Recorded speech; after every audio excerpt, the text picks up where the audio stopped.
Come with me, guys, as we solve these Jupeb Physics fast questions together. The question says, a string with a force of 80 newtons. So our force was given in the question as 80 newton.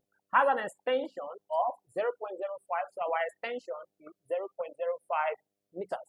It said if it is used to shoot a stone of mass, so the mass of the stone was given as 20 grams, which is equivalent to saying I have 20 over 1000, and that will give me 0.02 kilograms. He said, what is the velocity of the stone? The velocity of the stone is unknown.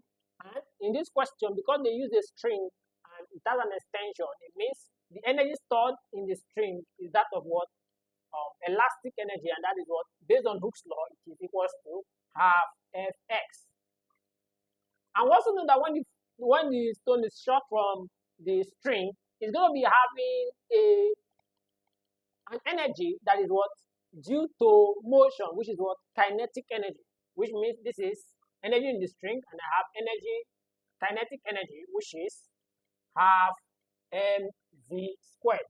So we know that the energy stored in the string must be equal to the energy stored or energy due to motion of the stone, which means that my half fx must be equal to half mv squared.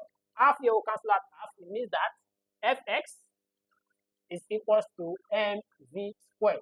So this means that my v squared is equal to fx over m, which means that my v is equal to square root of fx over m.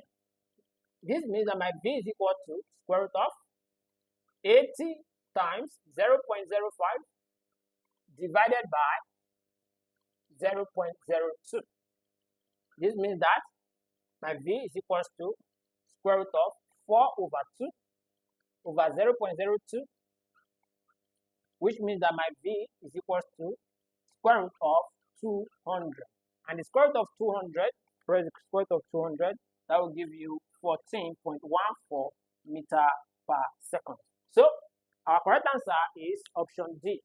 And we have come to the end of this particular question, and we have done a full video of this question and many other questions in our channel. Don't forget to subscribe and turn on your notification bell so I will drop a new video.